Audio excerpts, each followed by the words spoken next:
वंशी विभूषितकराम्बुज पद्मनेत्र विश्वेश केशव ब्रजोत्सव भक्तिवस्य देवेश पाण्डवपते मम देहि दास्यम् यस्वानुभावमखिल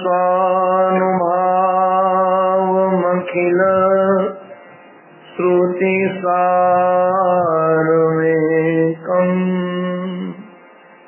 अध्यात्मदीपमति तितिरशतां तमोन्नम् संसारिणां करुणयाः पुराणगुह्यम् तं व्याससूनुमुपयामि गुरुं मुनीनाम्। ॐ नमः श्री परमहंसास्वादित चरणकमलचिन्मकरन्दाय भक्तजनमानसनिवासाय श्रीरामचन्द्राय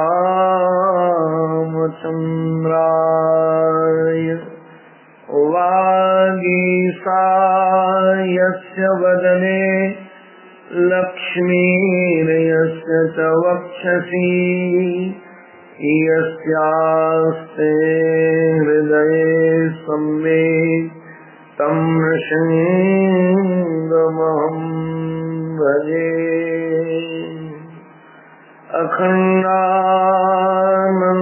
अखण्डानन्दबोधाय शिष्यसन्तापहारिणे सच्चिदानन्दरूपाय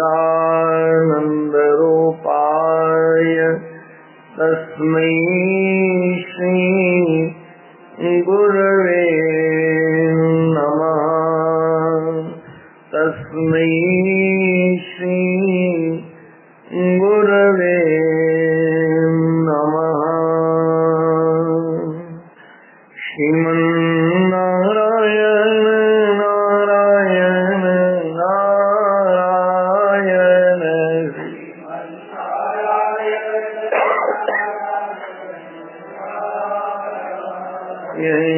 श्रीमन्नारायण नारायण नारायण श्रीमन्नारायण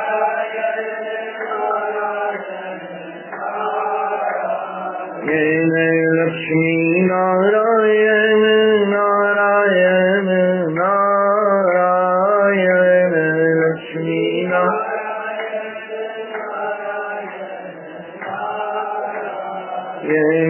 लक्ष्मीनारायण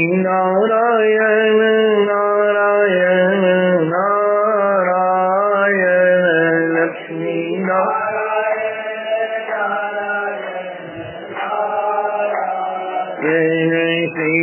श्रीमन्नारायण नारायण नारायण श्रीमन्नारायण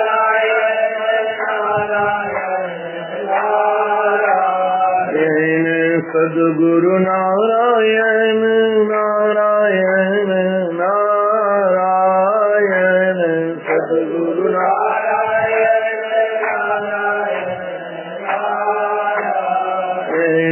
सद्गुरु नारायण नारायण नारायण सद्गुरु नारायण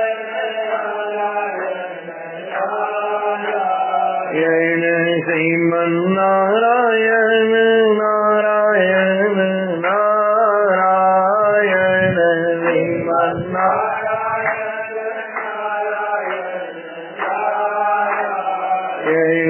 बद्री नारायण नारायण नारायण बद्री नारायण नारायण बद्री नारायण नारायण नारायण बद्री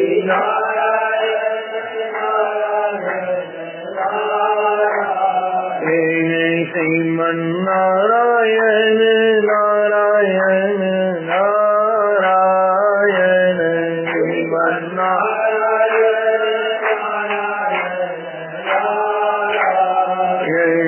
श्रीमन नारायण नारायण नारायण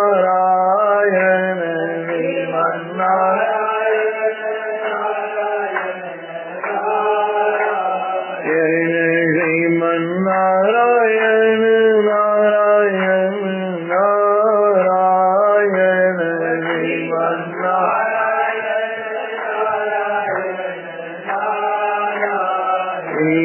बोलो भक्तवत्सल भगवान की, श्री गंगा मैया की, सद्गुरुदेव भगवान की, श्री वृंदावन विहारी लाल की जय। जय श्री राधे, जय जय श्री राधे, जय जय श्री राम। जीवन सर्वस्व परमाराध्य श्री सद्गुरुदेव भगवान के युगल पावन पवित्र चरणारविंदों में साष्टांग वंदन। परमादरणीय पूज्य संत वृंद, पूज्य विद्वत वृंद, साधक वृंद, भगवान के नाम से, भगवान के रूप से, भगवान की लीलाओं से, भगवान के धाम से अनुराग रखने वाले भक्त वृंद एवं मातृशक्ति, आप सबके रूप में अपने आराध्य की ही अनेकानेक आकृतियों का दर्शन करता हुआ, आप सबको उन्हीं के रूप में निहारता हुआ, आप सबके भी पावन चरणों में मैं बारंबार वंदन करता हूँ। आप लोगों की कभी दृष्टि शायद गई होगी, लगभग यहाँ जो लोग प्रकोष्ठों में, कमरों में रुके हुए हैं, जब आते होंगे तो निश्चित रूप से अपने कमरे में ताला लगाते होंगे। ताला लगाने के लिए जो चाबी होती है वो ताला लगाने के ही काम आती है कि खोलने के भी काम आती है? खोलने की भी काम आती है। एक ही चाबी, और वो चाबी आपके पास में है।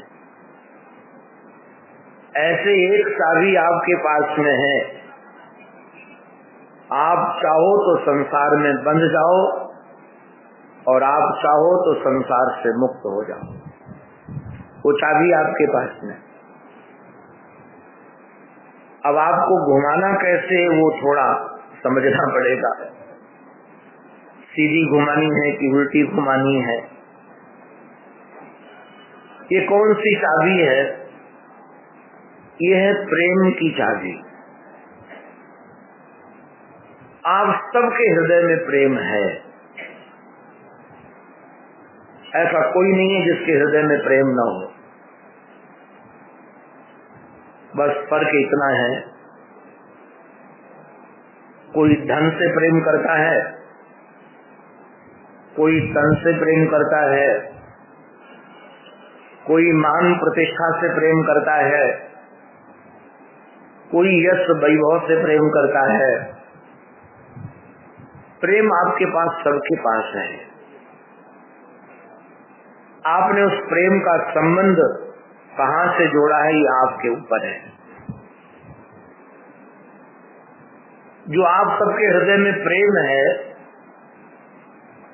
संसार से जोड़ने के कारण आप सब बंध गए हैं।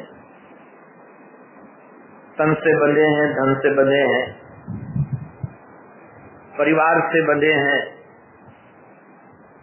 अगर यही प्रेम का संबंध आप भगवान से कर दो तो आप मुक्त हो जाओगे। चाबी यही है। मैं बहुत वर्षों तक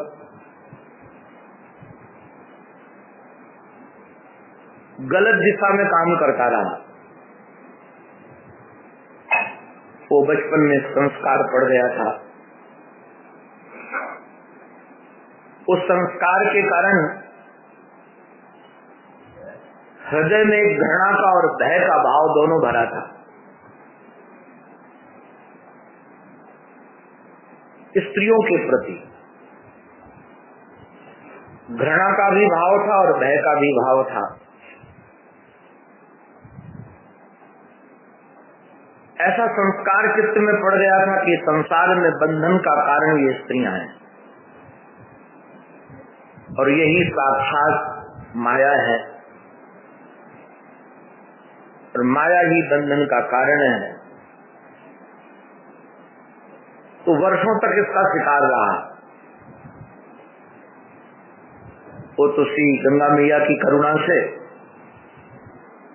श्री किशोरी जी की गोद में पहुंच गया। वो गंगा मैया ने पहुंचा दिया। वहां कई प्रकार के शास्त्र का अध्ययन मिला, संतों का संग मिला, प्रेमियों का। महाभारत का अवलोकन करते करते एक वाक्य पढ़ने को मिला कि माया स्त्री नहीं है। तो माया है कौन? मैं अरु मोर तोर तय माया। ये महाभारत के शांति पर के भीष्म पितामह के प्रवचन से ही श्री तुलसीदास जी महाराज ने शब्दानुवाद कर दिया है। शरीर के प्रति मैं का भाव कि मैं शरीर हूं और संसार के प्रति मेरे का भाव, मैं अरु तोर तय माया, ये मैं हूं, ये तेरा है, ये तू है, इसी का नाम माया है। और इस माया ने सबको नचाया है। संत हमारे कहते हैं रमैया की दुल्हन ने लूटल बाजार। ये रमैया की दुल्हन ने, माया ने सब बाजार ही लूट लिया। इसी के झमेले में सब पड़े हुए। अब किसी का बड़े के प्रति मेरे का भाव है, किसी का छोटे के प्रति मेरे का भाव है। बंधन तो दोनों ही है। ऐसा मत समझना कि कोई बड़े घर को अपना घर मान करके फंसा है तो वो फंसा है। अगर किसी झोपड़ी को भी आप अपना मान करके यदि फंसे हो तो फंसे दोनों ही हो। ऐसा नहीं कि महल वाला फंसा है, झोपड़ी वाला फंसा नहीं। बहुमूल्य कपड़ों वाला फंसा है, किंतु फटे पुराने कपड़े पहनने वाला फंसा नहीं है। फटे पुराने कपड़ों के प्रति भी यदि मेरे का भाव हो जाए तो आप देखना कि लोग जल्दी उतारते नहीं उसको। आपको क्या कहें, बुढ़ापा में तो बड़ा खतरा होता है जी। वो दवा की जो शीशियां खाली हो जाती हैं उनको भी निकालते नहीं है। उनके प्रति भी ये मेरी है, काम आएंगी, शायद मरने के बाद काम आएंगी। हे भगवान, हमारे यहाँ एक सज्जन थे आश्रम में, नारंग थे, नारंग, श्याम नारंग नाम था। बहुत अच्छा गाते भी थे। मेरे प्रति उनका बहुत प्रेम था।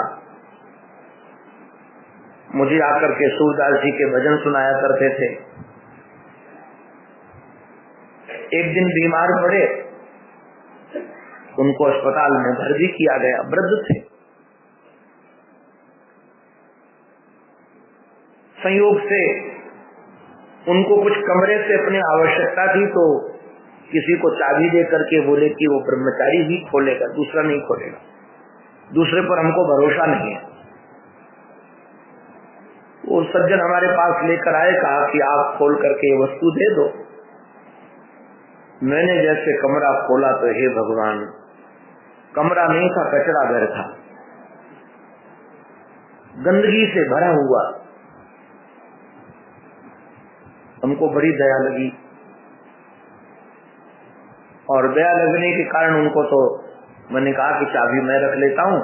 मैं तो बहुत प्रसन्न था कि उनकी सफाई करवा दूंगा, और जब वो लौट कर आएंगे तो हमको बहुत धन्यवाद देंगे कि कोई सफा करने वाला नहीं था।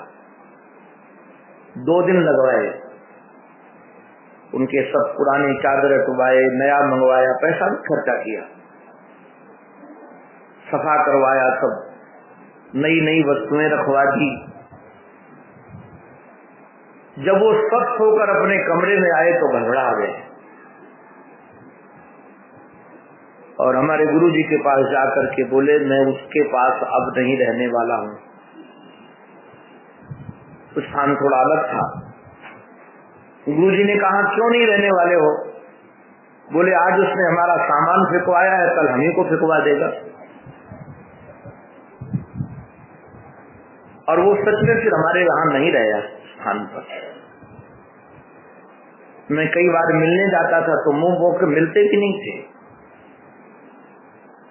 हमको लगा छोटी छोटी वस्तुओं पर कितना व्यक्ति का राग हो गया है। लोगों को कपड़े से राग हो जाता है, वस्तु से राग हो जाता है, स्थान से राग हो जाता है। तो ये न समझना कि महल का राग ही हमको बांधेगा, इन छोटी छोटी वस्तुओं का राग नहीं बांधेगा, ये भी तुम्हें बांध देगा। राग तो राग है जी, चाहे हीरे से राग हो चाहे लोहे से राग हो।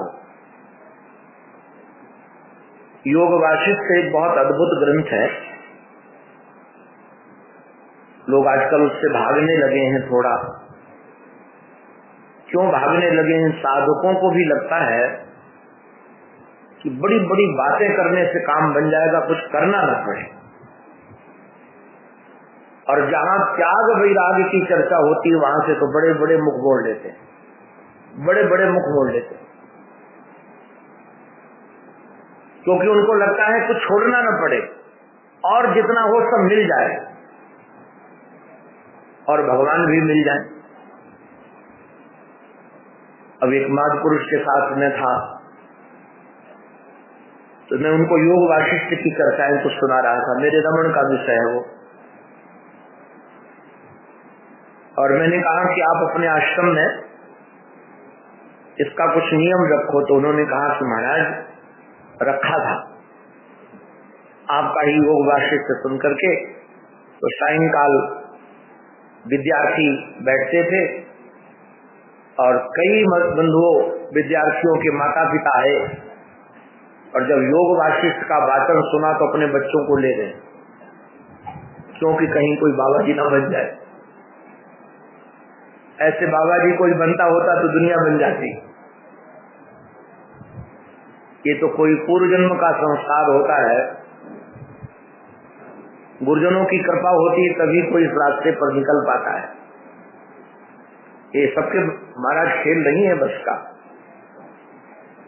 तो उसमें एक बड़ी अद्भुत कहानी है। कहानी यह है कि एक रानी है जिसका नाम चुड़ाला है। नाम चुड़ाला है, बड़ी विदुषी है, ज्ञान वैराग्य से उसका अंतःकरण परिपूर्ण है।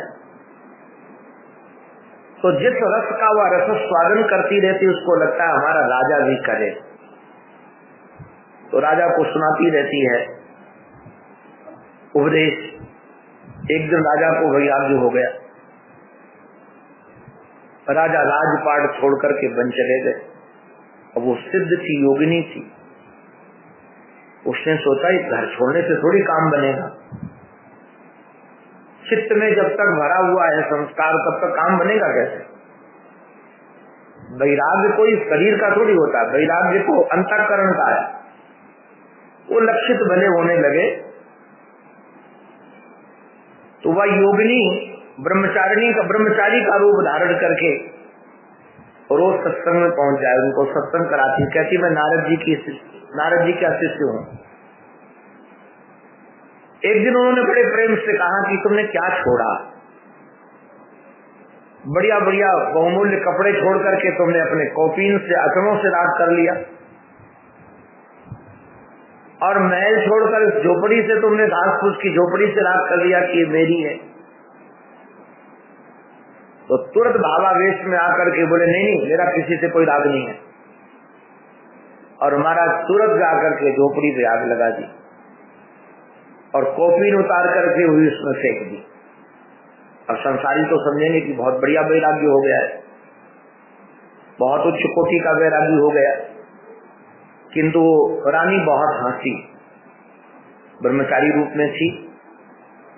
उन्होंने कहा कि अभी आपने इसको अपना माना है तभी तो आग लगाया है, इसको तुमने सच माना है तभी आग लगाया है। मैं एक बार अपने गुरुदेव के साथ बंबई में सेवा में था, हम और दो ही थे आश्रम में। तो स्नान करके दोपहर में 4 बजे निकला होगा और अपने कमरे में मैं गुनगुना रहा था, मस्त राम मस्ती में आग लगे बस्ती में, मस्त राम मस्ती में आग लगे बस्ती में। तो गुरुजी पीछे से आकर खड़े हो गए, बोले तेरे बाप की बस्ती है, ऐसा क्यों बोलता है आग लगे बस्ती में? तो हमने कहा क्या बोले, हमने सुना ऐसे ही है। तो हंस कर बोले कहना चाहिए मस्त राम मस्ती में आग लगे हमारी गृहस्थी में। आप अपनी गृहस्थी भले भोग सकते हो, दूसरे की गृहस्थी कैसे भोग सकते हो? तो कहीं न कहीं ममता तो है, ये ममता ऐसे शिथिल नहीं होती है नारायण। ममता बड़ी, आसक्ति बड़ी कठिन है। इस आसक्ति को मिटाने के लिए भगवान से आपकी आसक्ति हो जाए। ध्यान रखना, लोहे से लोहा कटता है, हीरे से हीरा कटता है, आसक्ति से आसक्ति कटती है।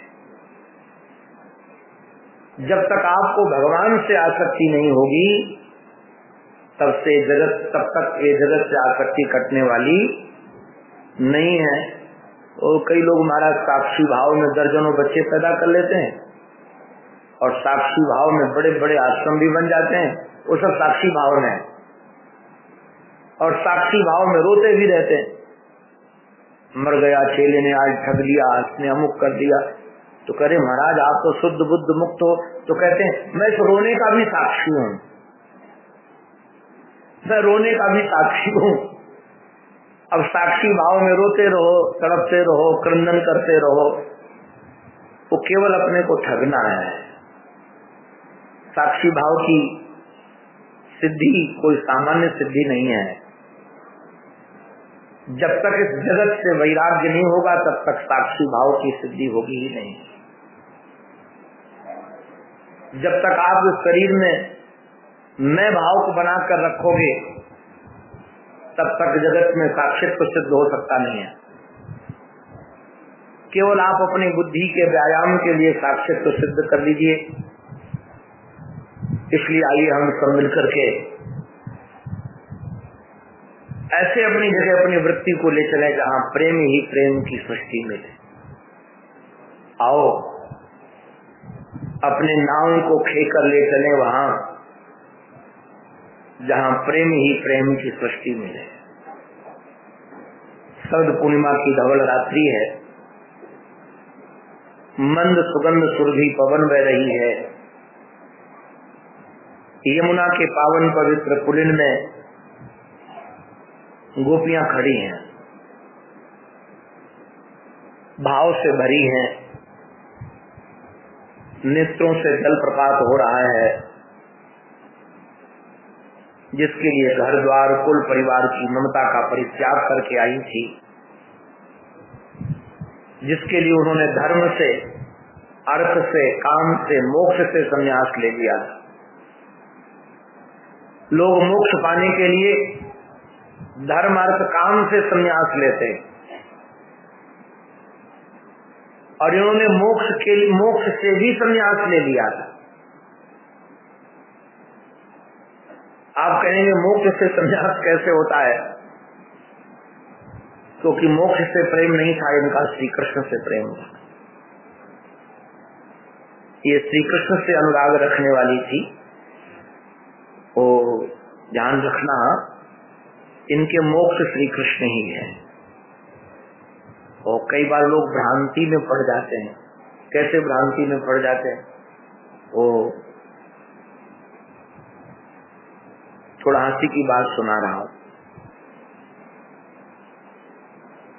एक सज्जन अपनी पत्नी को गुस्सा दिलाने के लिए कि थोड़ा गुस्सा हो, कुपित हो,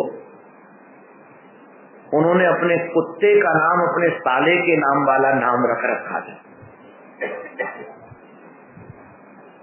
साले को जो नाम था वही डॉग का नाम, कुत्ते का नाम। और जब उनको पत्नी को खिजाना होता था तो उसका नाम ले लेके गाली देते थे। तो पत्नी बहुत नाराज होती थी कि आप हमारे भाई को गाली कैसे दे सकते हो? तो कहते थे मैं तुम्हारे भाई को नहीं, अपने कुत्ते को देता हूं। अब तुम्हारे भाई का नाम संयोग से वही है तो मैं क्या करूं? तो यदि ध्यान रखना, मोक्ष को कोई गाली दे सकता नहीं है, किंतु यदि मोक्ष को कहीं गाली देते हुए नजर आए तो समझ लेना उसने अपना कोई प्राइवेट मोक्ष बना रखा है। प्राइवेट मोक्ष बना रखा है, जैसे किसी ने कुत्ते का नाम अपने साले का नाम रख रखा है। तो हमारे ब्रज में वो कहावत है, ब्रजवासी कहें कि एक महात्मा आए ब्रज में और रात्रि में बैठ करके बड़ा वेदांत का चिंतन किया और उपनिषद की चर्चा सुनाई। तो ब्रजवासी निकल करके बोले, भैया ये बाबा जी रात्रि में ब्रह्म ब्रह्म ब्रह्म कह रहा था बार बार, ये ब्रह्म कौन सी चीज है? एक छोरा ने कहा कि मुझको ऐसा लगे कि मेरे लाला को साला होएगो, ये ब्रह्म हमारे लाला को साला होएगो। तो अब भाई भले हंसी में कह लो, किंतु ब्रह्म तो ब्रह्म तत्व है, कृष्ण तत्व है। कृष्ण तत्व और ब्रह्म तत्व में अभिन्नता है जी, एक ही है। आकर्षण के कारण उसी का नाम कृष्ण है और बृहद होने के कारण उसी का नाम ब्रह्म है। बृहत्वाद ब्रह्म। अब किसी को और आनंद लेना हो, आप लोगों को तो शायद पता नहीं है, हमने तो खूब खूब आनंद लिया है। राम के प्रेमी और कृष्ण के प्रेमी दोनों इकट्ठे हो जाएं, फिर जो उनकी नोक जोक होती है उसका एक अपना रस होता है। ऐसा नहीं कि वो लोग जानते नहीं कि कृष्ण राम एक हैं। हमारे राम वाले कहेंगे, अरे सुनो सुनो सुनो, तुम्हारा कृष्ण ऐसा, वो कहेंगे तुम्हारा राम ऐसा। और हमने तो महाराज आपस में विनोद करते करते मारपीट होते भी देखा है। अब आसक्ति जिसकी जिसके साथ गए, तो आप लोग कभी ये न समझ लेना कि कहीं मोक्ष की बात की जाए तो मोक्ष की निंदा हो रही है। मोक्ष तो भगवान का स्वरूप है जी, मोक्ष भगवान से जुदा ही नहीं है। तो जिस मोक्ष की बात वो करती हैं, क्योंकि ध्यान रखना भागवत के तृतीय स्कंद में जो सालोक्य, सामीप्य, साष्टी आदि मोक्ष का वर्णन है, वो भी मोक्ष है। तो उस मोक्ष की चर्चा है जो मृत्यु मोक्ष साक्षात श्री कृष्ण। महाभारत में बड़ी अद्भुत कथा है। कथा यह है कि एक गायत्री का आराधन करने वाला साधक, उसके सामने गायत्री प्रकट हो गई, माँ प्रकट हो गई, मंत्र जापक था। तो जैसे माँ प्रकट हो गई हो तो माँ ने कहा कि उस आराधक साधक को कि तुम वर मांगो। महाभारत में वर्णन, बोले वर मांगो। और उस साधक ने कहा कि माँ मैं तो अल्पज्ञ हूँ, मेरा हित किसमें मुझे पता नहीं है, आप ही सर्वसमर्थ हैं, हमारे योग्य जो हो सो दे दो। तो गायत्री माँ ने कहा कि जो गायत्री जापक को जो नर्क मिलता है वो तुमको नहीं मिलेगा। गायत्री जापक को नर्क मिलता है। अब महाराज जो जापक हैं तो घबरा जाएंगे कि गायत्री जापक को नर्क कैसे मिलेगा। गायत्री की तो इतनी महिमा है कुछ पूछो नहीं, और गायत्री जापक को नर्क मिलता है तो कौन सा नर्क मिलता है? ध्यान रखना, जो ब्रह्मलोक आदि जाते हैं उनको जितने अवर लोक हैं सब नर्क के समान है, और जिनको मोक्ष प्राप्ति चाहिए उनको ब्रह्मलोक भी नर्क के समान है। ध्यान रखिएगा, ब्रह्मलोक भी नर्क के समान है। इसलिए मोक्षाभिलाषी ब्रह्मलोक की भी कामना नहीं करता। क्यों? ब्रह्मलोक भी पुण्य से मिलेगा, बाद में क्षीण हो जाने पर नीचे आना पड़े। जैसे क्षीणे पुण्य मृत लोके विसंति। तो जिसको मोक्ष चाहिए उसके लिए तो सब चीजें ये नर्क के समान है, दुख देने वाली। इसलिए सापेक्ष के कारण ऐसा कहा जाता है। ऐसा नहीं समझिएगा कि और गायत्री जापक को नर्क मिलता है, उसको ब्रह्मलोक मिलता है। तो भगवती का कहना यह था कि तुमको ब्रह्मलोक नहीं, तुमको तुम्हारे ब्रह्मानुभूति होगी, किसी समय तुम ब्रह्मात्मैक्य के बोध करके मोक्ष को प्राप्त हो जाओगे। तो किस दृष्टि से कौन सी बात कही जाती है उसको समझने लायक है। तो मैं निवेदन कर रहा था कि गोपांगनाएं धर्म का भी संन्यास करती हैं, अर्थ का भी संन्यास करती हैं, काम का भी संन्यास करती हैं, मोक्ष का भी संन्यास करती हैं। ऐसी सन्यासिनी आपको नहीं मिलेंगी। ये कोई सन्यासी वेश नहीं पहनती है, किंतु ये परम सन्यासिनी है, और केवल एक इशारे पर सबका त्याग कर दिया, और त्याग करके जिसके लिए गई थी आज उसी ने उनका त्याग कर दिया है।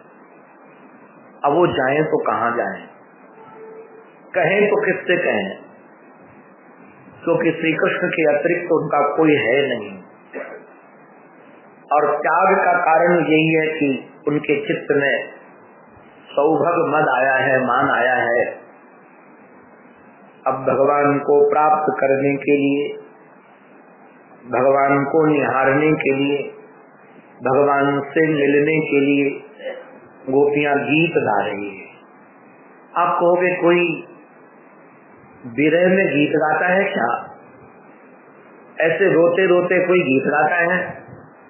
सचमुच में गीत गा रही है, और ऐसा गीत गा रही है, इस गीत को गाने वाला, गीत को सुनने वाला निश्चित रूप से उसका जीवन संगीत श्री कृष्ण बन जाते हैं।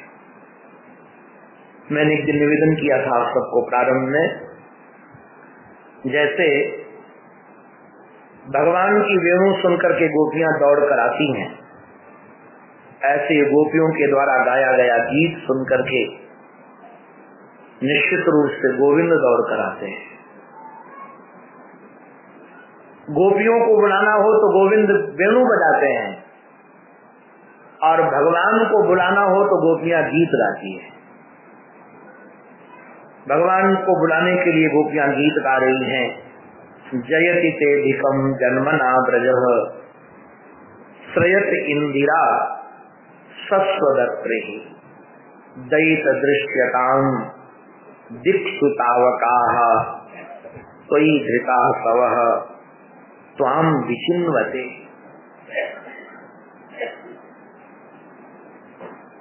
हे दयित, दयित का अर्थ होता है दया सिंधु। ध्यान रखिएगा, भगवान में समस्त गुण हैं,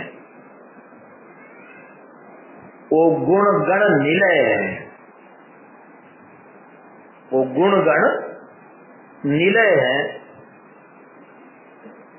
आपको जो भगवान से गुण चाहिए उन गुणों की चर्चा आप भगवान के सामने करो, भगवान में वो गुण प्रकट हो जाएंगे, वो सारे गुण भगवान में प्रकट हो जाएंगे। हमारे पूज्य पंडित राम किंकर जी महाराज एक बहुत रसीली बात कहते थे कि बाली ने भगवान की स्तुति तो की, किंतु जो गुण जगाए वो उसके विपरीत थे। आप लोग जरा ध्यान रखिएगा, जो दोष बाली में था वो दोष सुग्रीव में भी था, किंतु भगवान ने बाली को तो मार दिया और सुग्रीव को हृदय से लगा के रखा। अगर भाई दोष के कारण उसको मारा गया था तो वही दोष तो सुग्रीव में भी है, तो भगवान ने सुग्रीव को मारा और बाली को क्यों नहीं मारा? इसमें हेतु यही है कि बाली जिस रूप से भगवान का चिंतन करता था उसी के रूप पर भगवान आधार पर काम किए। आप जरा देखना, जो बाली भगवान से बात करते हैं तो कहते हैं धर्म हेतु अवतरो गुसाई मारे मोहि व्याध की नाई। आप धर्म की रक्षा करने के लिए अवतार लिए हो, तो भगवान ने कहा इसलिए तो मारा है कि तुम अधर्म कर रहे थे और तुम अधर्म का आचरण कर रहे थे, और धर्म की रक्षा के लिए तुम अधर्म का आचरण करने वालों को दंडित ही करेंगे। किंतु यदि सुग्रीव भगवान की स्तुति करते हैं तो ये नहीं कहते धर्म हेतु अवतरे वो गुसाई, वो तो कहते हैं आप करुणा के साकार विग्रह हो। अब भगवान में यदि करुणा का गुण जगा दिया जाएगा तो भगवान फिर धर्म का ध्यान नहीं देंगे। भगवान तुमने जो गुण जगाया है भगवान उसी के आधार पर तुम्हारे साथ काम करेंगे। तो गोपियां आज श्याम सुंदर में करुणा का भाव जगा रही हैं। हे दयित, आप दया सिंधु हो, आप करुणा सिंधु हो, आप कृपा सिंधु हो, और जब से आपका जन्म इस ब्रज में हुआ है तब से इस ब्रज की सब जगह कीर्ति हो रही है, यश हो रहा है, सबसे अधिक ख्याति इसकी हो रही है, सबसे महिमा इसकी अधिक गाई जा रही है। वैकुंठ आदि से भी ज्यादा इसकी महिमा है। क्यों भाई, वैकुंठ से ज्यादा महिमा क्यों है इसकी, अधिक है? ध्यान रखना, वैकुंठ में भगवान ऐश्वर्य संपन्न है और ब्रज में भगवान प्रेम संपन्न है। भगवान ऐश्वर्य का भोग भोगने के लिए ब्रज में नहीं आए हैं, भगवान प्रेम का रस प्राप्त करने के लिए ब्रज में आए। अब जरा विचार करना, वैकुंठाधिपति श्रीमन नारायण को कोई गाली दे सकता है? और वो भी वैकुंठ में? किसी की हिम्मत नहीं है। और हमारे ब्रज में तो सब सखा श्री कृष्ण को गाली ही देते थे। वो हमने बचपन में पूज्य दंडी स्वामी जी महाराज के मुखारबिंद से कथा सुनी थी। अभी तक हमको पढ़ने को तो नहीं मिली कहीं वो, वैसे भाव तो पढ़ने के लिए कई जगह मिले, किंतु ये सब महापुरुष शास्त्र सम्मत जीवन जीने वाले लोग हैं, इनकी वाणी आर्ष वाणी है। जैसे धर्म सम्राट स्वामी करपात्री जी महाराज कोई बात कहें तो हमने भले वो कहीं न पढ़ी हो, किंतु हम आंख बंद करके मान लेंगे कि कहीं न कहीं शास्त्र में जरूर है। बिना शास्त्र सम्मत उनकी वाणी निकलने वाली नहीं है, वो कल्पना की बात नहीं कहेंगे। ऐसे महापुरुषों को की धर्मकुमार स्वामी करपात्री जी के महाराज के ही वो सन्यासियों में श्रेष्ठ सन्यासी थे, प्रथम पंक्ति के सन्यासी थे, दंडी स्वामी थे, महर्षि के ही कृपा पात्र थे श्री दंडी स्वामी अपने धर्मकुमार स्वामी करपात्री जी के। तो उनकी वाणी शास्त्र सम्मति ही होगी। उन्होंने एक बार सुनाया कि बालकों ने आपस में निश्चित किया था, दो पार्टियां थी खेल में, जो हार जाएगा उसको भांडीर बनकर लाद कर ले जाना पड़ेगा। तो श्याम सुंदर की पार्टी हार गई। अब मधुमंगल बोला कि लाला चल घोड़ा बन, अब तो घोड़ा बनना पड़ेगा, ऐसे तो ना छोड़ूंगा। कन्हैया बोले मैं घोड़ा नाय बनूंगा। बोले का बात के लिए नाय बनेगो? बोले मैं बड़े बाप को छोड़ा हूं। तो कहा होएगो तू अपने घर में बड़े बाप को छोड़ा, यहाँ तो तू हियो हियो करके हमारे साथ गाय ही चरा दे। बोले मेरे पास 9 लाख गाय हैं। बोले होंगी तेरे पास 9 लाख गाय, लठिया तो एक ही लेके घूमे, यहाँ में कौन सी बड़ी बात हो गई? कन्हैया बोले तुम लोग नहीं समझते हो, मेरे बहुत विशेषताएं। बोले श्रीमान जी अपनी विशेषताएं बताओ तो सही, मैं भी तो जानूं क्या विशेषता है। बोले सबसे बड़ी विशेषता मेरी सुन लो, मेरी छठी जादिन पूजी, वादिन मैंने पूतना जैसी राक्षसी को मार गिरायो, सखा बड़े ठहाका मार के हंसे। कन्हैया बोले हंसते क्यों? बोले वो गोपाड़ू जी महाराज, वो मरी मराई आई हती, हमारे बाप दादा ने वहां को काट काट के गलायो, कोई प्रमाण है काऊ ने देखो कि तू मार दियो? अरे वो हम ही लोग कोई चर्चा कर देते थे कि यानी ऐसे कर दियो, यानी ऐसे कर दियो, ओ तुम्हें कछु दम ना है। वो मरी मराई आई है, जिसका नाम ले तृणावर सत्तासुर अघासुर बका सबका नाम लिया, सबको हंसी में उड़ा दिया। कन्हैया बोले तुम लोग मुझको ना जानो, जब मेरी अवस्था 7 साल की थी, वह समय मैंने 7 कोस के पहाड़ को 7 दिन तक उठा के रखो। कन्हैया बोले सखा बोले ओ गोपाड़ू जी महाराज, लठियां हमने भी लगाई थी, केवल तुमने अकेले उठाया नहीं था, लठियां हम सबने भी लगाई थी। तब तक महाराज एक सखा सामने खड़ा अश्रु बहा रहा था। कन्हैया उसके पास गए, बोले तुमको क्या हो गया? बोले श्याम सुंदर एक बात बताओ, आपने गिजाज कितने दिन उठायो? बोले 7 दिन। वाके बाद रख दियो? बोले हाँ। बोले लाला जादिन से तूने गिजाज उठायो, वादिन से अब तक तूने तो गिजाज ही उठायो, और मैंने तो तेरे सहित गिजाज को आज तक अपने दिल में उठा के रखता हूँ। अब बता तू बड़ा है कि मैं बड़ा हूँ? कन्हैया बोले बाबूजी बड़े तुम ही हो। ये जो ब्रज है ना, ब्रज, इसकी ख्याति इसलिए हो रही है कि यहाँ के प्रेमियों की ख्याति हो रही है।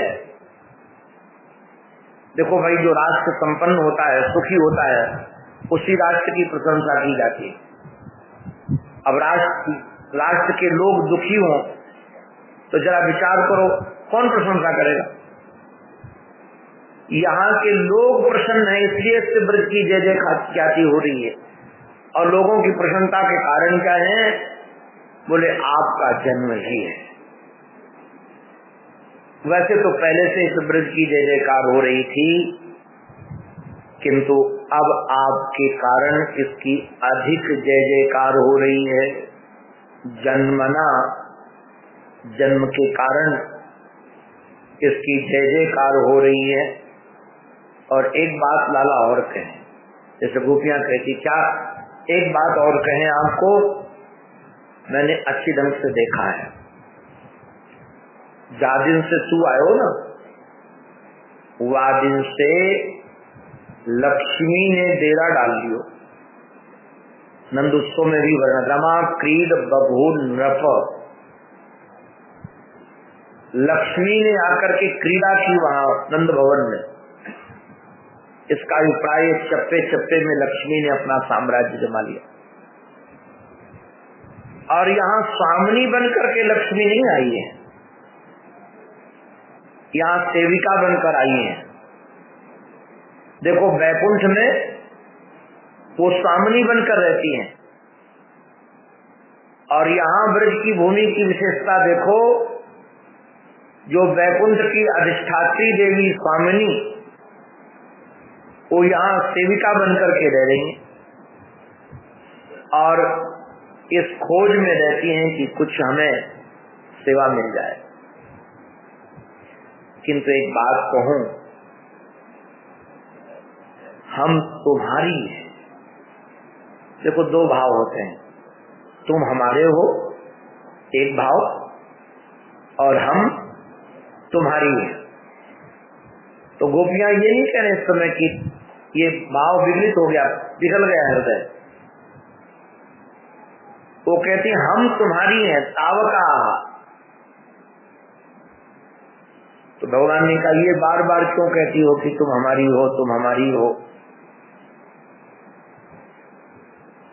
गोपियां कह रही मैं आपको स्मरण दिला रही हूं। क्या स्मरण दिला रही हो? रामावतार में आपने कहा है कि जो एक बार सकृदेव प्रपन्नाय तवास्मीति च याचते,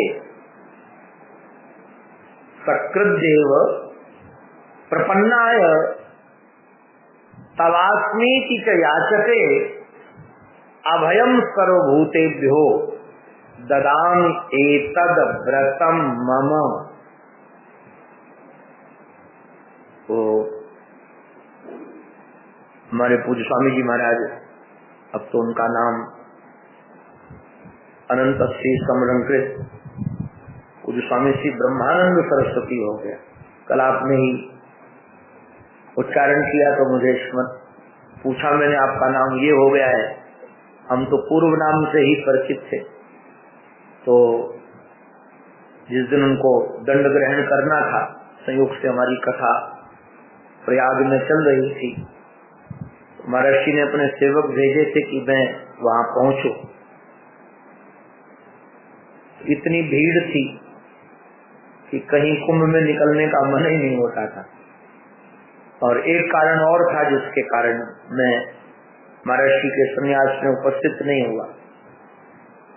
तो कल मुलाकात गंगा के तट पर हुई, तो मैंने अपनी बात रखी कि आपने सेवकों को भेजा भी था, मैं आ नहीं पाया। कुछ संयोग ही बना, महाराज जी ने गायत्री पुरुषम किया, उसमें भी 2 बार आए बुलाने, तभी मैं जा नहीं पाया।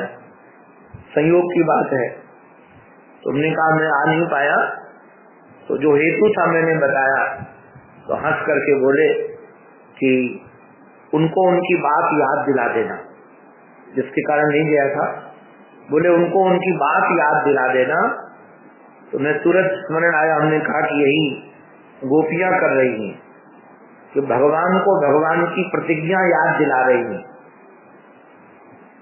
भगवान को भगवान की प्रतिज्ञा याद दिला रहे हैं कि रामावतार में आपने प्रतिज्ञा की है। क्या प्रतिज्ञा की है?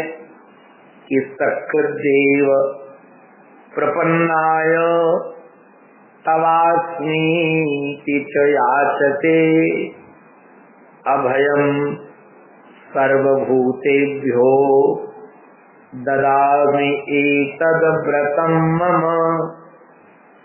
भगवान कहते चारों तरफ से मैं उसे अभय प्रदान कर देता हूँ। गोपियां कह रही कि यदि हम तुम्हारी हैं और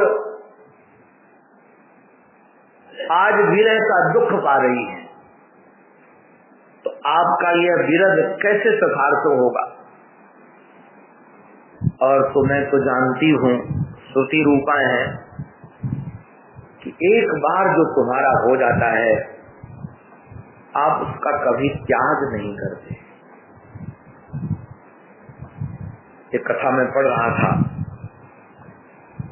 एक दिन एक गोपी ने श्री कृष्ण से शिकायत कर कहा, कृष्ण ये तुम्हारी पायजेब बड़ा गड़बड़ करती है, पायजेब तेरी मैया ने तो को पहना दियो है। बोले का गड़बड़ करें, जैसे तू मोको मिलने आवे ना तो पायजेब की झंकार से ननद को पता चल जावे और सासू को भी पता चल जावे कि वो छड़ी आ गया,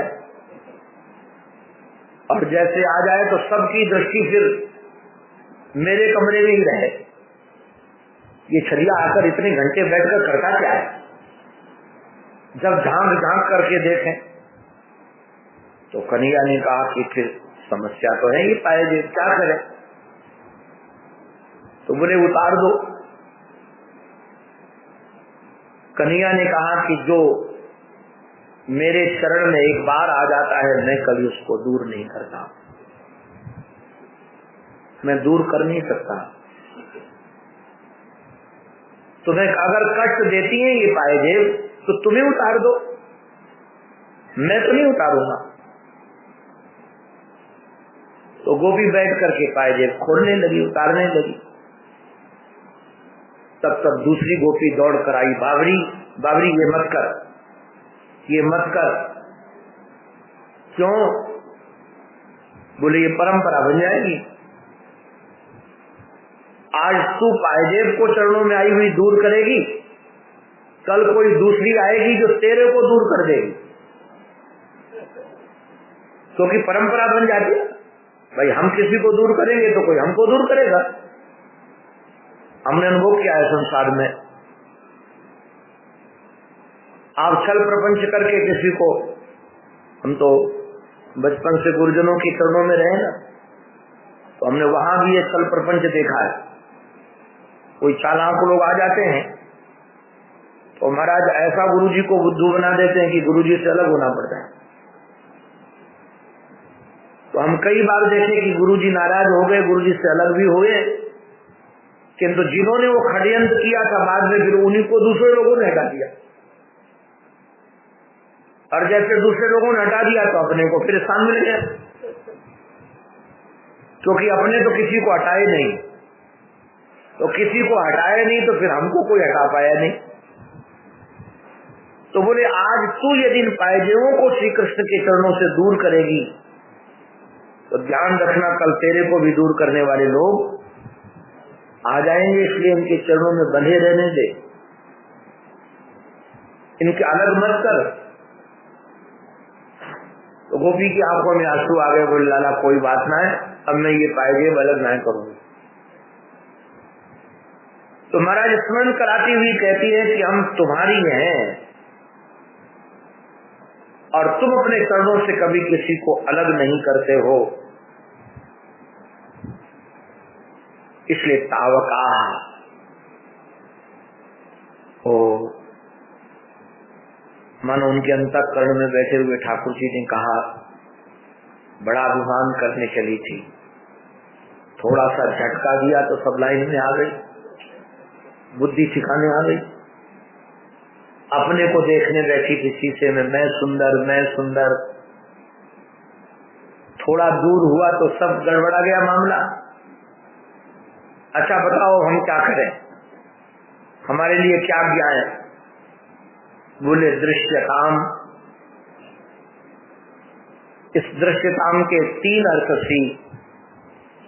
सीधा स्वामी पाद ने किए, 3 अर्थ। एक तो आप हमको दिख जाओ, आप भले कुछ न करो, एक बार आंखों के विषय बन जाओ, दृश्यता। अथवा कोई दृश्यता, आप हमें देख लो,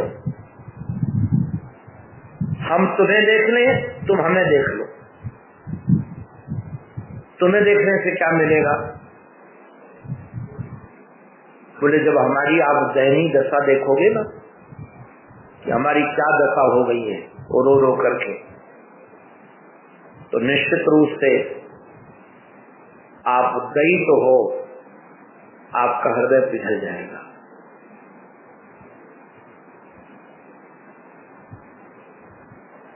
तुमने मुझे यूं मुस्कुराते देखकर सोचा कि हम आनंद से जी रहे। तुमने मुझे मुस्कुराते हुए यूं देखा कि मैं आनंद से जी रहा हूँ।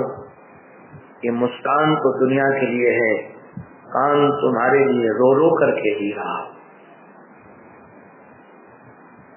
एक बार तो देखो, एक बार तो हमारे हृदय को देखो, हमारी दैनीय दशा देखो। दृश्यताम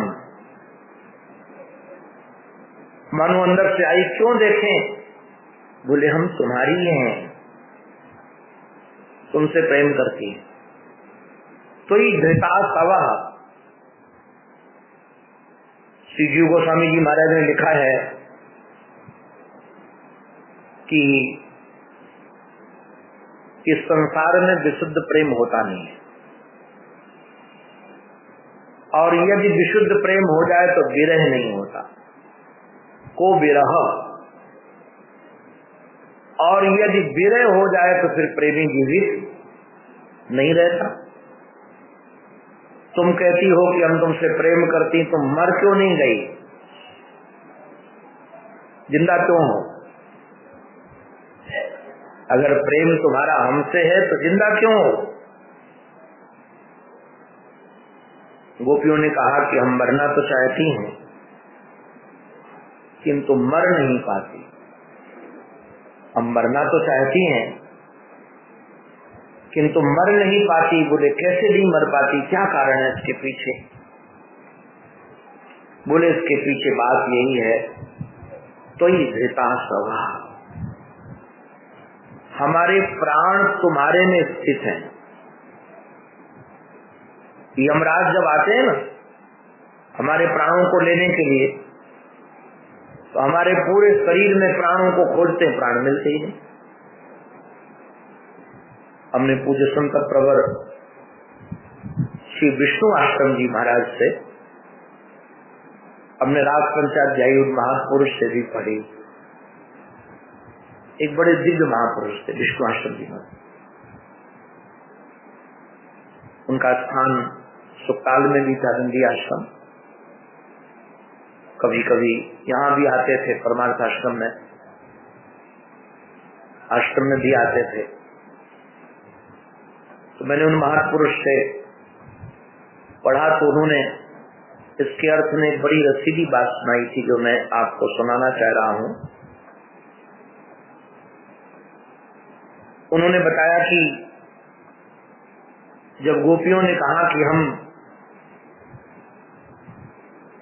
मरना तो चाहते हैं किंतु यमराज हमारे प्राणों को लेने भी आते हैं, किंतु प्राण मिलते नहीं हैं, वो प्राण तुम्हारे में स्थित है। तो कहा कि एक व्यापारी कुछ हीरे लेकर के चला, और महाराज कोई बहुत बड़ा प्रसिद्ध चोर उसके साथ लग गया, फर्स्ट क्लास डब्बे में दोनों। उस व्यापारी ने अपना कोट उतार के रखा, उस चोर ने भी सामने वाली सीट में था, उसने भी कोट उतारा। और संयोग से क्या हुआ कि जब वो वॉशरूम आदि के लिए चोर गया तो व्यापारी ने हीरे अपने निकाल करके उस चोर के कोट के जेब में ही डाल दिया। अब महाराज जैसे ये इधर उधर हो, रात्रि में नींद आए तो सब तलाश करे चोर। उनके अटैची उसमें तो बक्से उसके कोट सब जगह तलाश किया। पूरी यात्रा में 10-10 बार देखा। वो महाराज दवा भी सुंघा करके पूरे शरीर की तलाशी ली, किंतु हीरे मिले नहीं। और उस चोर को पक्की खबर थी कि इसके पास हीरे हैं। तो जैसे महाराज स्टेशन आने वाला था और वो महाराज बाथरूम तरफ गया था कि कोट पहनेंगे, तब तक उसने उतार कर अपने कोट में रख दिया। चोर ने लास्ट में कहा कि बाबूजी मैं हार गया, मेरे पास पक्की खबर है कि आपके पास इतने बहुमूल्य हीरे हैं कि नहीं? बोले हैं तो सही, दिखाया था ये है। तो बोले ये राज क्या है कि हमने तलाशी सब ली और हमको मिले ही नहीं, कहाँ रखा था आपने? तो उस व्यापारी ने कहा कि तेरे कोट की जेब में रखा था। अब महाराज वो सामने वाले की तलाशी अपने को ले लेता था कि हमारे पास कहां से आएंगे? बोले तेरे पास ही था। ऐसे महाराज यमराज गोपियों के प्राण लेने के लिए जब आता था तो तलाशी सब जगह लेता था कि गोपियों के प्राण कहाँ हैं, किंतु प्राण मिलते नहीं है। वो प्राण कहाँ हैं? बोले त्वयि धृता स्वभाव, वो तुम्हारे में रखे हुए। ऐसे सुंदरकांड में हनुमान जी महाराज ने वर्णन किया कि जानकी मरती क्यों नहीं? राम का यदि इतना विरह है तो मर जाना चाहिए। तो हनुमान जी महाराज ने कहा कि बात यह है, वहां दो पहरेदार पहरा देते रहते हैं, जो प्राण नहीं निकलने देते। कौन है वो? बोले रात्रि और दिन। ये कैसे पहरेदार हैं? नाम पहाड़ू दिवस निशि, ये पहरेदार हैं। और ध्यान तुम्हार कपाट, आपका जो ध्यान करती रहती है वो दरवाजे हैं। अब दरवाजा बंद है तो कैसे कोई ले जाकर निकल पाए? और संयोग से बात और भी है, लोचन निज पद यंत्रिका प्राण जाहे की बात। ये जो लोचन है, नेत्र हैं, यही चाबी है जी।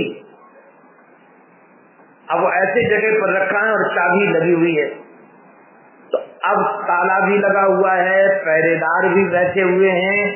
आप विचार कीजिएगा, दरवाजा भी बंद है तो प्राण निकलेंगे कैसे? भाई दरवाजा खुले हो तो प्राण निकल जाए, अथवा पहरेदार न हो तो प्राण निकल जाए। महाराज चाबी ताला न लगा हो तो प्राण निकल जाए। सब प्रकार से प्राण वहां कैद हैं, इसलिए प्राण निकल नहीं पाते। इसलिए त्वयि धृता तवहा। किंतु एक बात कहना चाहती हैं, सब कुछ होने के बाद भी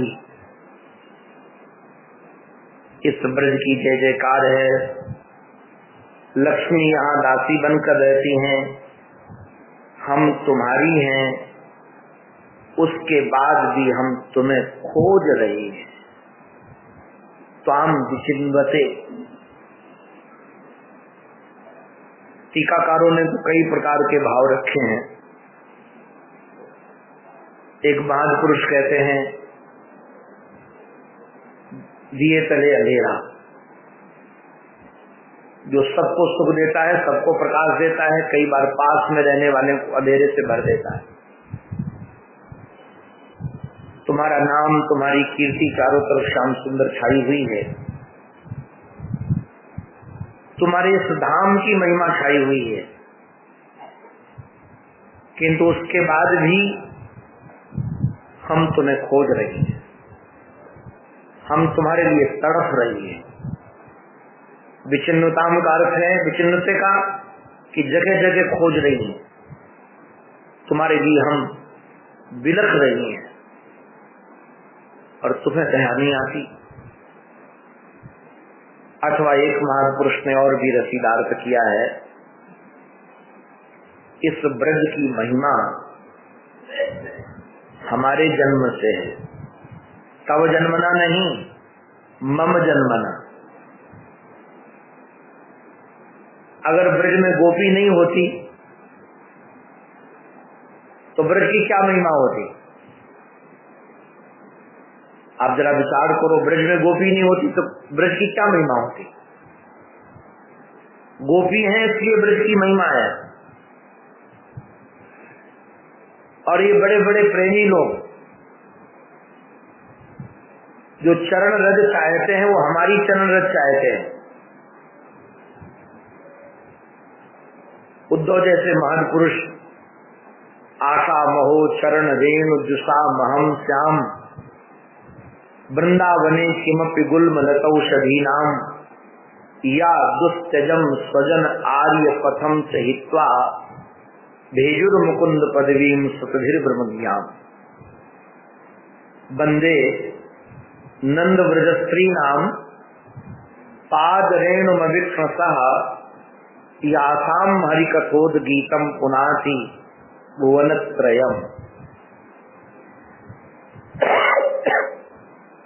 हम गोपियों के जन्म के कारण इस ब्रज की महिमा हो रही है। हम गोपियों के कारण। एक बड़ी रसीली कथा है। द्वारिका में सब सुविधाएं थी, सब सुविधाएं, और एक से एक लोग सेवा में थे। रुक्मिणी स्वयं में राजकुमारी थी, पठित थी, सुंदर थी, समर्पित थी। सत्यभामा तो सूर्य लोक में पढ़ करके आई थी। वह रक्षण भी जानती थी, नीति की सलाहकार भी थी। एक से एक पट्ट महसियां थी भगवान के चारों तरफ। कई बार अंतरंग क्षणों में भी श्री कृष्ण के मुख से निकल जाता था, हे राधे, हे राधे, हे राधे। अब जरा कभी विचार करना, अंतरंग क्षणों में किसी स्त्री के सामने सौत का कोई नाम ले ले तो रस की वृद्धि तो क्या, रस में आग लग जाए, आग लग जाए। और भगवान इतने अंदर से कहते थे, श्री राधे, हे राधे, उनकी आंखों में आंसू आ जाता था। उन सब देवियों को लगता रहता था कि कमाल है, वो राधा में ऐसा क्या है। और केवल राधा नहीं, ललिता विशाखा का भी नाम लेकर के भगवान रोमांचित हो जाते थे। उनका स्मरण आते ही वो आह्लादित हो जाते थे।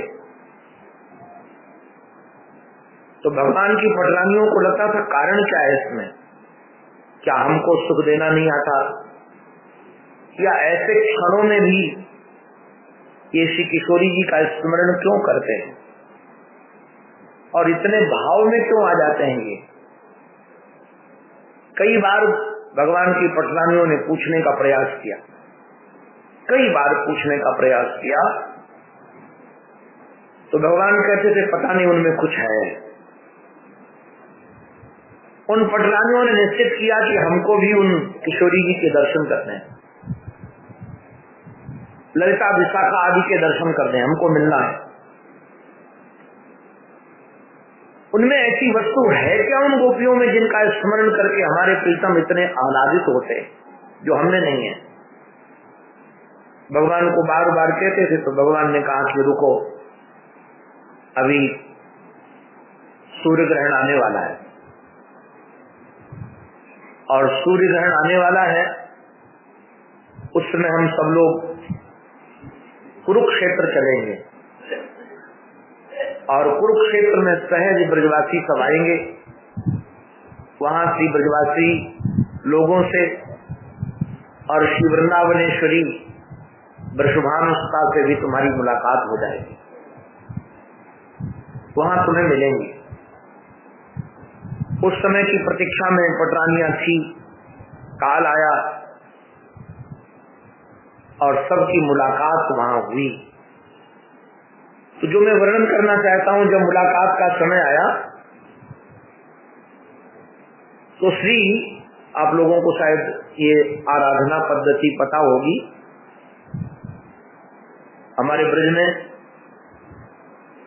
जो निम्बार्क परंपरा है, बहुत अद्भुत परंपरा है। निम्बार्क की परंपरा में मंजरी भाव की आराधना है। ये मंजरी भाव क्या है? जो अष्ट सखियां हैं, इन सखियों की भी सेविकाएं हैं। मानो जब हमको दीक्षा दी, हमको निम्बार्क परंपरा में लेना हो,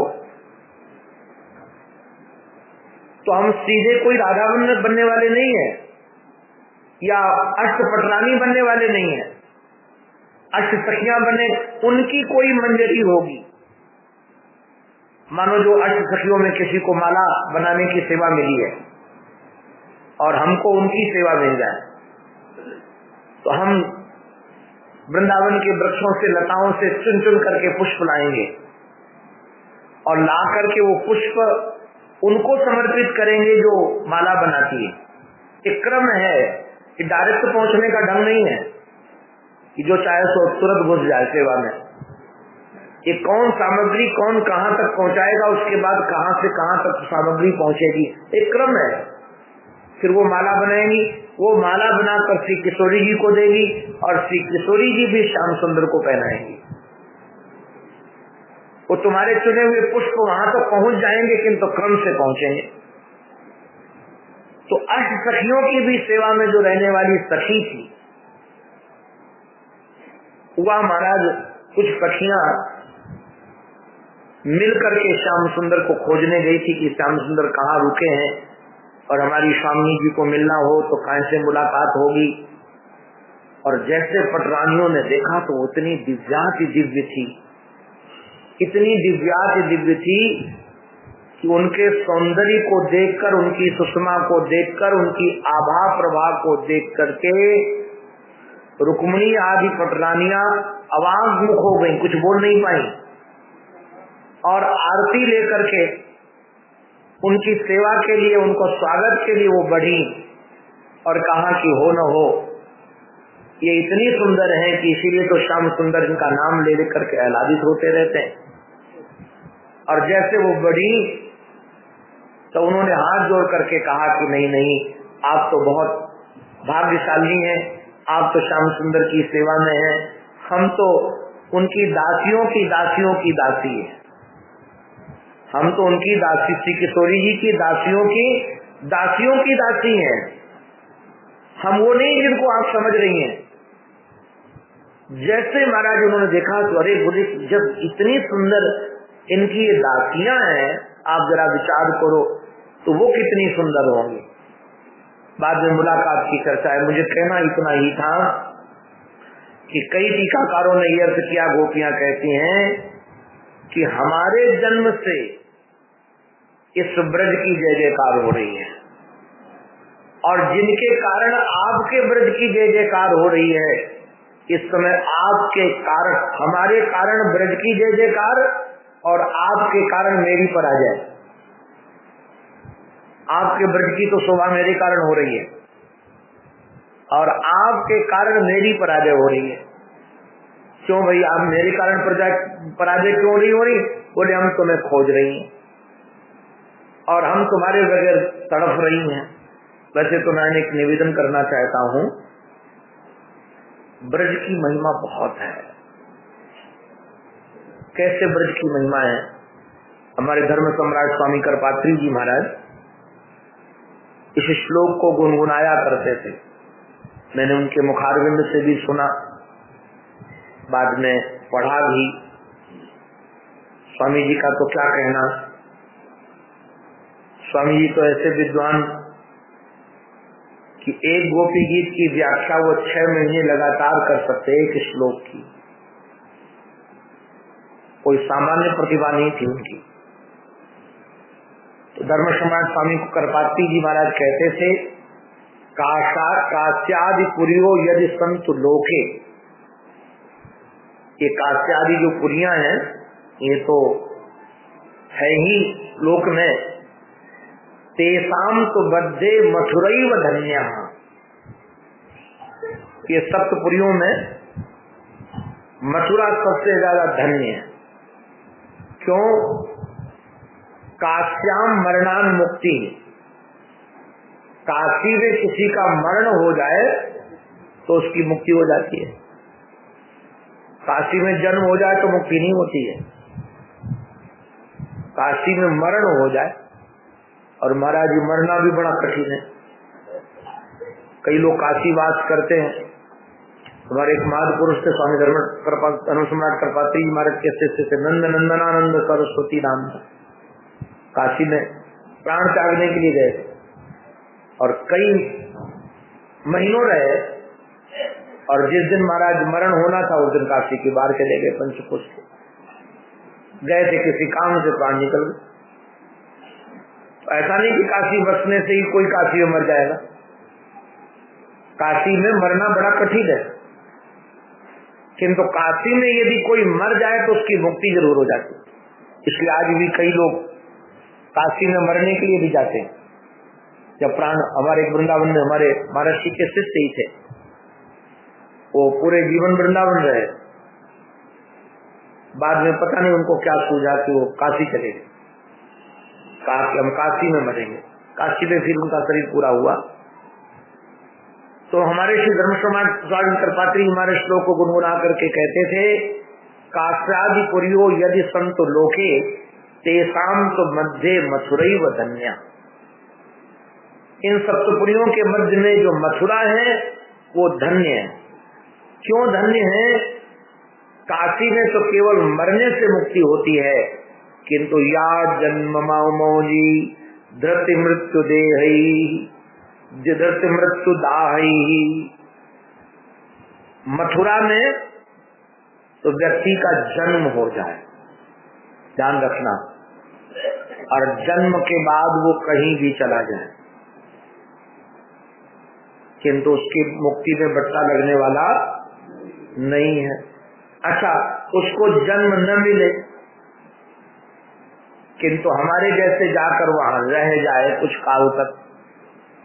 वैसे तो महाराज एक कवि पुराण पढ़ रहा था, शायद वह मार्कंडेय पुराण, मार्कंडेय पुराण में तो वर्णन है कि एक रात्रि भी कोई ब्रज में जाकर रुक जाए, एक रात्रि, बहुत दिन नहीं, एक रात्रि भी यदि कोई ब्रज में जाकर रुक जाए, उस रात्रि में ही भगवत भक्ति का बीज उसके अंतःकरण में जन्म ले लेता है, एक रात्रि में।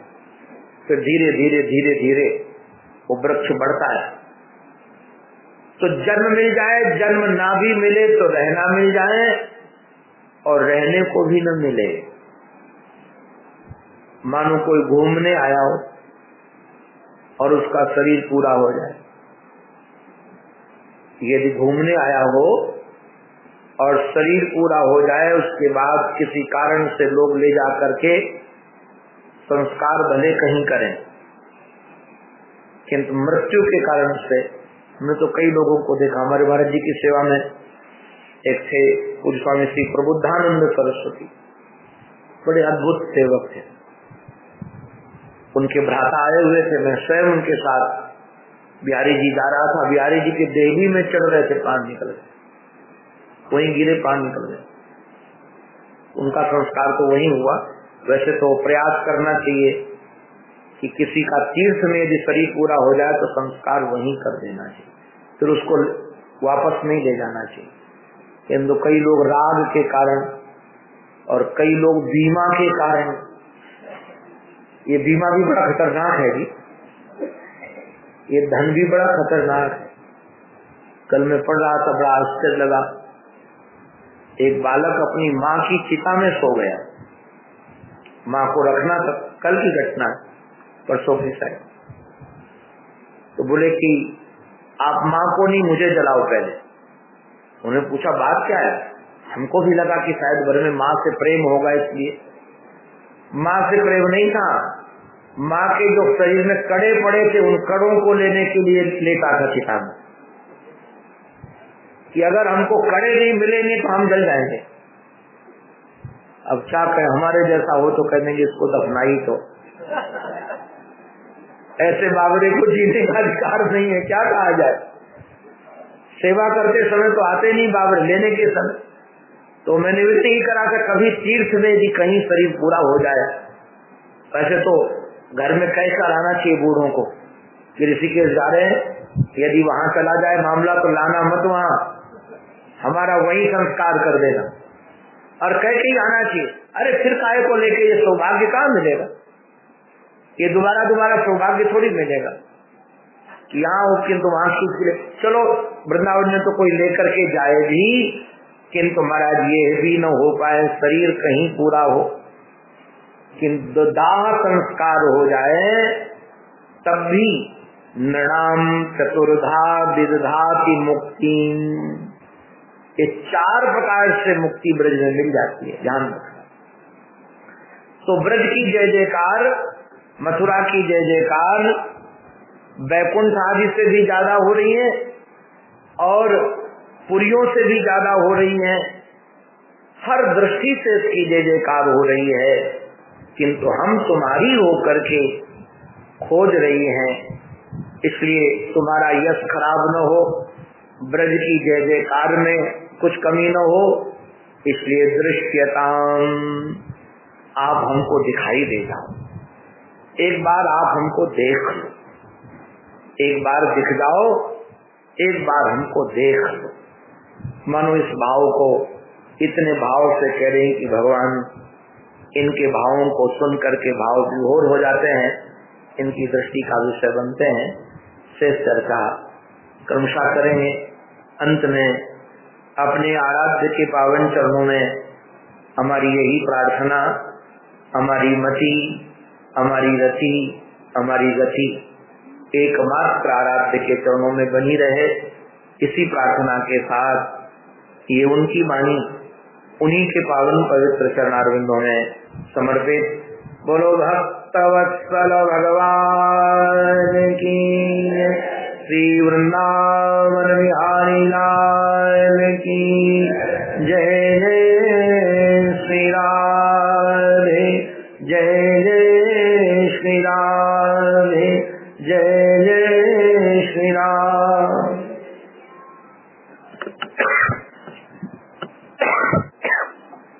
हे कृष्ण।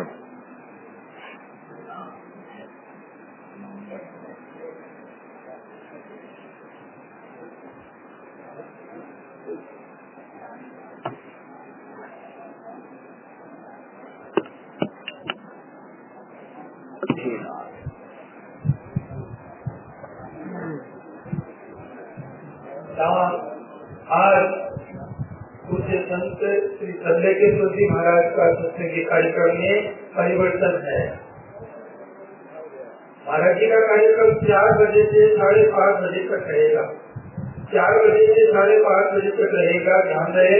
और सामूहिक जो रामचरित मानस का पाठ चलता है वो 2 बजे से 3 बजे तक होगा और 3 बजे से 4 बजे स्वामी जी महाराज का प्रवचन रहेगा और 4 बजे से 5:30 बजे तक संदेकेश्वर जी का महाराज जी का कार्यक्रम रहेगा। 4 से 5:30 राम। और रात्रि में 7:30 से भजन कीर्तन से कार्यक्रम आरंभ होगा। 8 से 9 श्री राम ज्ञान जी पांडे राम कथा पर पांडे जी महाराज जी का राम कथा पर प्रवचन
फुल लाइट इतना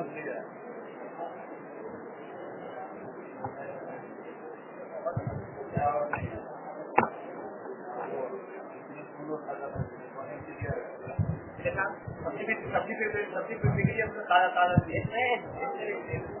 इसको तो बात उसको और नहीं